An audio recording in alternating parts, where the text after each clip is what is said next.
May the 4th. May the 4th. My favorite holiday. Oh, it's so good. Yeah. I wasn't told about the getting up.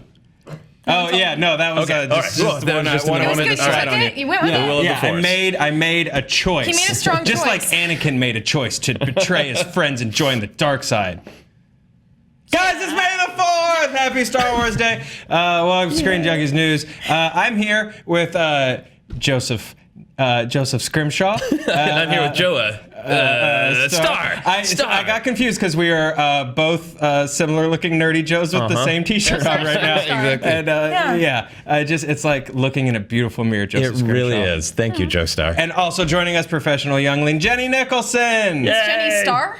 What? Jenny Strimstar? Jenny Strimstar. Yeah, that's actually a very Star Warsy name. It is. Jenny Strimstar is I dig actually that. the best. Yes. She was Owen and Beru's neighbor. Yeah. She had a lot of cats. Yeah. Yeah, I Sounds like about her. right. Yeah. This First Order Stormtrooper is drunk. Yes. He's fallen down 3 times already. I'm He's waiting so for the- excited for Star Wars Day. Oh, and it's over. Oh, goodbye. I'm waiting for the perfect time for Han Solo to fall off this table and die. Guys, let's do some Star Wars talking. What the thing I want to talk about? Obviously we have Last Jedi coming out soon. It's the second movie in this third trilogy. But George Lucas was planning 3 trilogies like a long time ago. I don't think any of us were born yet. And I want to know from you guys, what was that third trilogy supposed to look like before Disney was like, "Now we're good"? What did you guys want out of a real hardcore George Lucas follow up to the golden really? years Okay. of like Han Solo? I thought about this for a long time. Yeah. Yeah. See, it seems like what George Lucas is good at is he takes what people think they understand about the Star Wars universe and ruins it in a way. So I feel like, the prequels, like, you felt like you had an idea of the Jedi Order. It seemed very, like, anchored in, like, religion and, like, like ethereal things, like Sure. the Force as like a spirit. And then he was like, oh, they probably have like a big high-rise office building in a city Yep. where they train everyone in a large school with thousands of students. So I was like, well, what's left? Because he did that with the Jedi. And then I was like, smuggler culture. People love smuggler culture. And I realized that, like, that was left kind of untainted by the prequels. So I figured if George Lucas was going to do a sequel trilogy, he would show, like, a planet of smugglers. And it's a summer camp. And it's called like it. Camp Smuggler. And it's where they all go and learn to smuggle. And then you find out the spice Is it run like Coruscant, where like the entire planet is one big summer camp? It's a big summer camp planet. It's the summer camp planet. I like that. And Spice, like the Kessel Run, is a 3-legged race. And Han Solo was really good at it. He did it, in 12 parsecs, which means that he just kind of cut the track short. Yeah. It looks like a track, like a running track at a high school out by the field. And he just cut the corner a little bit. And they're like, whoa, only 12 parsecs. What does the talent show at Smuggler's Camp look like? It's the end of a summer magic talent show. It's a sleight of hand magic show Nice. because Oh. that's like pickpockets would find that useful. Yeah, I like that. They're being really efficient. And it's Han Solo's son, obviously, because it's about smugglers, and it's a new generation because it's a sequel, Yeah. not a prequel. So you would still have Kylo Ren. It's Ben Solo, but it's like he's a kid and he has to prove himself as a smuggler at Camp Smuggler. I think George Lucas does kids in Star Wars really well, so I'm really glad He you're showed going that that as direction. his strength in the prequels, so Yeah. I know he would definitely go back to a child actor for the new trilogy, but this time it would be kids the whole way through because he saw Harry Potter and that made him have an idea. Yeah. I hope he said it exactly like that. I saw Harry Potter and it made me have an idea. He did. He was eating dinner quietly with his family and just all of a sudden started sweating. I It was just just like, saw Harry Potter. I have an idea. That sounds really wizard, Jenny. Thank you for sharing. Thank you. That's it. Joseph, what's your dream George Lucas third trilogy? I gave this a lot of thought know. as well. The great thing about George Lucas is you can never truly know what he's going to come up with. So I tried to put myself into his mindset of his themes and his ideas, like Jenny, the things he cares about. I believe episode 7 would be called It's for 12-Year-Olds. Because he's made that really clear that Star Wars is for 12-year-olds, and I think he would want to double down on that. He's also very concerned with myths, and I was thinking, like, what happens to the children of myths? Because that's really what the sequel trilogy is about, is the children of myths, and they get disappointed by their parents. So first movie would just be the children of our heroes being disappointed by their parents. Kylo Ren would be there. He'd be called Kylo Ren for fun, and he would be 12 years old, just exactly 12 years old. I like that. He would have space braces. Rey is there. She is Obi-Wan Kenobi's granddaughter. That's just blatant. Everybody just owns that. And then Kylo is mad because no one will train him to do any like cool Force things. They'll only train him to do like flips, but no choking, no mind control, nothing like that. And then the main enemy is the New Republic's tax program. Because George Lucas just hates organizations. Kylo Ren really can't get the braces off because the dental coverage is not good enough in the New Republic tax system. And then they go on an adventure just murdering accountants. Because you still have to have adventure. Do they have long meetings with the accountants first? No, just walk in and murder. There's no meetings. George learned about people don't like meetings, so it's just all murder. The prequels did have, I think that's because like the prequels in a way explored like his failed marriage, the metaphor of Padme and Anakin. So the sequel trilogy can explore the ways he disappointed his children. Yeah. Love this. This is George in his I just got my ear pierced leather jacket. This is him, new man playing the field again, striking out, making his own. In a way, we're all his disappointed children. Yeah. Very disappointed. Also, in my heart, everything you've said so far is the opening crawl. Oh, yeah, absolutely. I have 2 other movies. Do you want them? What? Yeah. Yeah, all right. Okay. So then episode 8 is called The Animation Strikes Back, because after making episode 7, it's for 12-year-olds, Lucas remembers that he gets frustrated working with actors. What actually happens is these aliens from another galaxy come in and they attack, and they are animation aliens that cause everything to actually happen in animation. So Lucas doesn't have to deal with actors as much. It's the second chapter, so he wants it to be really, really dark. So it's just children being haunted by nightmare animation monsters. But he still wants it to be funny, just a little bit of whimsy. Yeah. So like Labyrinth, that one weird scene in Labyrinth with the Firebird things. But the whole time like that, and it's all animated. Okay. And actors aren't on set. They can call in with their lines. Are there songs? Yeah. Yeah, wacky songs, because you want it to be wacky. Okay. What's the first wacky song? The first wacky song is, Oops, I Got an Emperor in Me. Jenny, what's that song sound like? You've never heard it? No. What? It goes like... I'm doing the bass line. You can jump in anytime. Oops. I got an emperor in me. It switches keys to make it really, really monstrous. I like this. If for me, it's Jub Jub, and then that song. Yeah. For me. Oh, I thought you didn't know the song. The ranking. So no, I okay. just heard it for the first time. It's a pretty good one. Did you see the look on my face? That was like you just introduced me to the Smiths. That was a good cover, so that was a good representation. No, that was so he really made it good. bad on purpose so people will be happy when he changes it in the special edition to a different song. That was his plan this time. I like it. And it's called The Emperor's in Me because the Emperor's soul comes back and is actually trapped inside BB-8. And then when BB-8 tries to shoot lightning, he just shorts himself out, and it's disturbing and funny.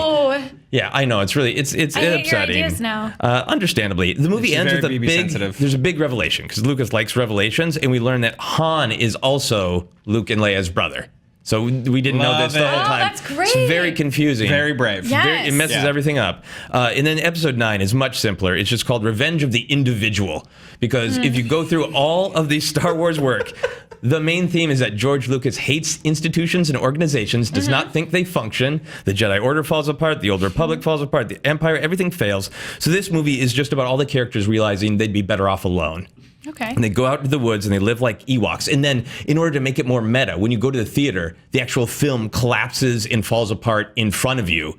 And just like the Phantom Menace. Yeah, but like literally, like just right when people were like, "Hey, I'm not sure about the Phantom Menace. Is this good? Is it bad? I'm upset." The movie would disappear from the screen. The film strips are disintegrating. Yeah, it's amazing. Are you pitching like the Sci-Fi Fire Festival? Basically, yes, where just exactly. everyone they that wanted to go see. Yeah, Sci-Fi Festival. Yeah. Sci-Fi. It's George Lucas That's if he were a hot model on a Bohemian island. Yes. Yep. Living in a tent. Well, I am sad now that these dreams are never going to sort of see fruition, and instead we just get like 14 Han Solo movies.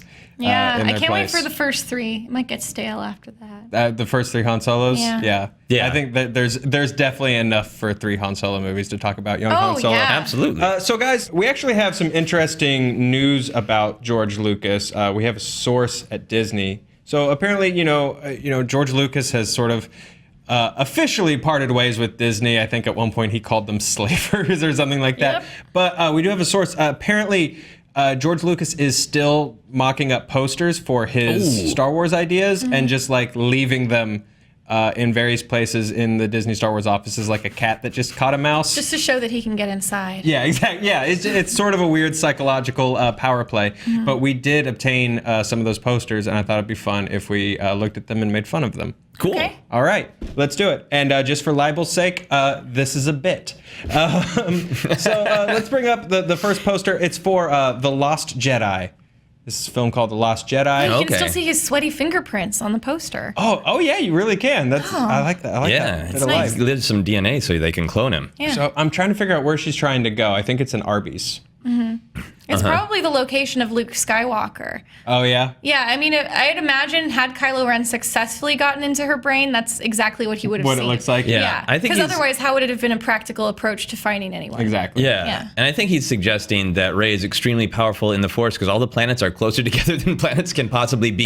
So she must be pulling them together with the Force. They have a new base called Star Magnet Base, shaped like a giant magnet, and it just pulls all the planets and just bonks them against each other. That makes a lot of sense because I think George Lucas is really always talking about magnets. Yeah, I think. How do they work? Yeah. So we have this. We have this next poster. This was for his pitch, which kind of goes with Scrimshaw's thing about kids. Is The Least Jedi.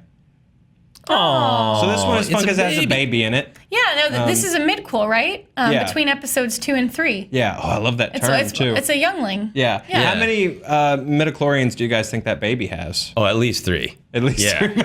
midichlorians? 3. Yeah. Is that high or low? That's really low. I think that's the tragedy of this film. Through the bloodstream. Yeah. Like that was the underdog baby that they almost didn't decide to train, and then Got they're like, it. okay, bring it to Jedi school. I think that's it. I think The Jenny's ending exactly is right. dark. They think that the baby has the Force, but then it doesn't. So it's just like Baby's Day Out with Luke and Kylo trying to keep that baby from dying. It's a midquel, so the baby does die. Oh, the baby does die because it's dark. It gets decapitated by Anakin. That's the last shot. Yeah. But you're That right, is- it is is Baby's this- Day Out for the rest of it. Yeah. Is this the And then prequel it's of Baby's the kid last that's day like out, yeah. Master Yoda? And Yeah, like, exactly. Okay, that's Yeah. the prequel for that Yeah, kid. except he says Anakin because he's with Anakin. Oh, does he say Did you Anakin? think Yoda killed all the kids? No. When interesting read. Obi-Wan comes to Yoda's class, and Yoda's like, ha, ha, ha, lost a planet. Oh and no, the this kid's is like, the little kid that goes, Master Skywalker, what do we do? Oh, and yeah, then okay, he yeah, you're right. decapitates him. Yeah. Yes, he has And the then baby murders him. Cockney Yeah. accent. Yeah. Oh, He's a what we little do? orphan. What we doing? Have what some we stew. do? I ain't got no exactly. parents. I'm from a desert world. He's also a newsie. Yeah. Yeah. And Star Wars needs more newsies, Oh I yeah, think. I always say that. So let's look at this next poster. This is another one of George's. This is the last Jet Li, which I like. You know, he takes a lot of sort of homage and inspiration from Asian cinema, both from Japan and China. So I think that this is. I mean, it's a direct way. It's not a very subtle way of really. Putting just Jet Li into Star literally Wars. putting Jet Li into your Star Wars movies. Are we to assume that Rey like thumbs the ignition thing on the lightsaber and Jet Li just like springs forth from the handle? Okay. I think 100%. he's actually the Kyber crystal. If you look at that poster, he's jammed in there, and the we've Jet been Li is learning. the heart And of the blade. we've been learning Yeah. that they're more organic, that they have personalities. And some Kyber crystals just are Asian cinema action stars. That makes sense. like that. And Kylo Ren, like his lightsaber is unstable. What action star can we assume is inside his lightsaber? Is this Mel Gibson. Yeah, Yeah, definitely that's Mel fair. Gibson. That's fair. Yeah, Hong Kong action star Mel Gibson. Is this why Chirrut Imwe was so like obsessed with Kyber crystals and wanted to talk to Jin about her Kyber crystal? It's a quite racist assumption. Yeah. Well, no, because he senses the other Hong Kong action star in the Kyber crystal, and he's like, "Oh, Sammo Hung, I gotta racist. get you out of there." Oh, he thinks they all know each other? Yeah, I just like Padme said to Anakin, you're taking a path that I cannot follow, Josto. Yeah, that's terrible. I'm horribly offended. You guys want to make fun of the next poster, Yeah. I guess. or just want to sit on me being racist? Process that. I never looked at you that way. The Mr. Glass Jedi. This is Samuel L. Jackson. So is this Mace Windu and he just didn't die and he just sort of thinks they fell all look onto the a same? street? No, this is Mr. Glass. Oh, it is the Two same actor. separate Oh, thank characters. God. I can't tell them apart. Oh, so many commenters are going to be like, why do they keep calling him racist? Because they can't process humor. This will be a fun part of the video. I'm serious. I mean, Mr. Glass, the idea that Mr. Glass could fall all the way that Mace Windu fell and not shatter into a million little pieces. Why It's didn't just you guys go insanity, with Joe. Ira Glass when you decided the pun? Oh, that would have been really good. Yeah. That would. I wish Ira Glass narrated all the Star Wars movies. No? It's a bad idea? This Coruscant life, yes. This Coruscant life? Yeah, I like that. Why'd you bring up Ira Glass if you're not an Ira Glass fan? I just thought it was a more apt pun than. She First follows the Class will of the Jedi. post. Let's throw up this next Workshopping it poster. live. Just workshopping. Yeah. See, this one has Mystique and Michael Fassbender in it, and what is either the Blackbird or a Naboo ship. I feel like with each Photoshop, the lightsaber becomes more incidental to the poster. It's just more stuff thrown in for It's still lightsaber. there. I think our producer that made these posters just really doesn't like the lightsaber, and that's what they really want us to take out Next of one, this. it's going to be entirely covered. We'll just see the field of black and red behind it. Oh God, I hope so. Let's put up. This is good because Mystique always looked like a horrifying alien. Yeah, she fits in perfectly well. She could have been at any cantina. Yeah. Shooting people first. Let's take a look at this last one. This is the miscast Jedi. Oh, look at He's this even small holding a lightsaber. Touch It's the like big they didn't even lightsaber. remember it was there. Oh. He's also behind him. Poor Hayden. I like Hayden. I give that an F. Yeah, I'm not sure about this. This is also a very cruel publicity shot to take of him because it's clearly like somebody set up like a roll of photos and like, hey, swing the lightsaber real cool. And this is the one like mid-swing where his back is not into This it. is definitely this how you cardboard guys- stand-up Hayden. Yeah. That was from a party supply store. Yeah. And they just took a photo of it. I want to find the one party supply store that still has a cardboard Hayden. I think from the prequel years. most I of them bought do. them all out. You bought them all out? Yeah. Yeah. I figured. So I have a challenge for you guys. I'm taking over. We got That's like fine. audited. We've They didn't established look that I'm racial. not doing a good HR job. stepped in. Yeah. So Don't want that racist guy doing So it. we're gonna have a game that I'm in charge of, okay? Okay. All right. So I love listening to people's terrible Star Wars conspiracy theories. Okay. And I feel like you guys will have really bad ones that I can ridicule cruelly. Mm-hmm. So why don't you pitch me like let's say 60 seconds? You pitch me a theory, then you pitch me a theory, and I'll see which one is less awful. Okay. Who wants to go first? He said he didn't prepare, so he's gonna go first. Okay, yeah, okay. I'll go first. Okay. This theory is Wait, I haven't started the clock. You're a Don't loose waste your cannon. buying precious time. ideas. I'm like You're a trying to loose like cannon. I'm trying to like okay, steal ready? some We're gonna time. start the clock right now. Dexter Jettster was behind the downfall of the Empire. So Dexter's Diner obviously was a hot spot for Jedi activity. It was Obi-Wan's favorite place to go eat chicken fingers. So all the Jedi probably really loved going there. And Dexter Jettster would just hang out in the background with and pretend to be all nice with his weird little apron, making people French fries and hash browns. But he would just listen and be like, okay, I know you're going that way. I know you're going that way. And he's like listening, and like Kiadi-Mundi's like, my only weakness is someone being 3 feet away from me with a rifle. And Dexter Jettster like remembers that. He's like, oh, I know how to get Kiadi-Mundi now. So he would feed that to the Empire, and Dexter Jettster is behind the death of the Jedi Order. Okay, well that's it. That's it. You didn't use all of your time. That's it. Oh, I didn't? No. But, oh well. How much more time did I have? Who knows? No. Oh, I had 20 seconds 20 left seconds. of Dexter Jettster. Okay, so Dexter Jettster also heard Plo Koon talking about... Wait, I have a follow-up question. Okay. Whose side was he on even? Dexter's? Yeah. Oh, he Was he just stirring the pot? He was. I think he was stirring the pot. Yeah, like he doesn't Okay. really care if the Sith. He's like a mean high school girl. Like, do you know what they were saying about you? Yeah, And exactly. Then he goes to the other he was group. looking for a way for 50s diners to Yeah. come out on top. Like Okay. Trade Federation, meh. Republic, meh. 50s diners, yes. Dexter Middle of the Jettster. road theory. Yeah. How mundane. All right. It's time for your theory. Oh, I'm ready. Okay, ready? We're gonna start the clock right now. Let's start it. Go. Okay, so I have a Snoke theory. I know a lot of people are sick of Snoke theories, but I think this one is different. I think Snoke is Lobot, and I have evidence. So Snoke has a big cut-up head. A lot of people like to focus on the big scar, but I think there's a lot of scarring on his head, and that is clearly Lobot, because Lobot has the big old cell phone wrapped around his head. He has ripped it off, and that is what has actually scarred his head so much. My other piece of evidence is that if you rearrange the letters in Snoke, you get cones, right? Okay, remember cones. That is an obvious reference to the character Wilro Hood, who is seen running around Bespin, running with something that looks like it is an ice cream maker. Cones. Cones equals Wilro Hood equals Snoke is clearly knows Wilro Hood, so it's Lobot. How much time do I have left? But you can serve ice cream in a bowl. True. I also think Rey is 3 Yodas in a human suit. Okay. Go on. No, I think that one's self-explanatory, right? Yeah, I don't need any more details on that one. 3, 2, 1. I like how you didn't use any of your remaining seconds. Why did I even count it down? You were just sitting there passively. It was so watching your life dramatic. trickle by. I liked his better. Yours sucked. Yay! fair. Star Wars Day. I mean, did it. what? I can hardly decide. Let's do a tiebreaker round Okay. instead. I'm gonna have you guys. So you've had a change of heart, and now you like both of them I equally? still don't like yours. Okay. I'm for gonna the make sake you of the do it bit? again. Yeah. For the sake of the bit, we Yeah. already Yeah, agreed your we were bit gonna was do another basically round. just Yeah. listing human foods that exist in the real know. world. He Come told- on. he told us what Chicken his diner fingers. serves. Yeah, and- put on the spot. What else do Hash they make at a browns. 50s diner? Should I said Not chicken fingers. Should I have said space chicken fingers? I've never been to a 50s diner that had chicken fingers. Oh, then you haven't been to the good 50s diners. Clearly not.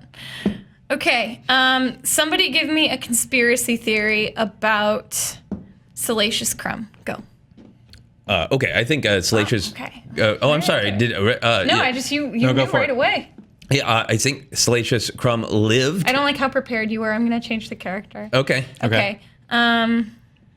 You can't show your cards to Jenny. Yeah, no, you seemed too ready. Yeah. Yep, there you go. All my preparation gone. Okay. Throwing how about, toys. Star Wars Day. Let's do Ayla Secura. Okay. Okay. Ayla Secura? Yeah. Okay, I think that Ayla Secura had unique that one, too. force powers in which she was able to was only able to access the force to her true potential if her midriff was showing, which is why she chose to wear the costume that she wore. And I think that that this midriff bearing power allowed her to get in touch with plant life. So, because she can get in touch with plant life by emanating force through her midriff, it appears as though she died on Felucia, but it's not that she actually died because Felucia is covered with plants. Right. So she was actually able to use the force power of her midriff to reach out to the plants. The plants sucked her in, and they gave her some life-saving space juices. Does her midriff still have power when like all the guts are falling out from inside? It's not as powerful. It's a different kind of power because it's Yeah. Okay. it's outside More power. potent. You know how sometimes we have inner power and sometimes we have 4, outer power. Ayla 3, Secura is alive, 2. and she's I gonna like kill this- Snoke. No, I like this theory because this Okay.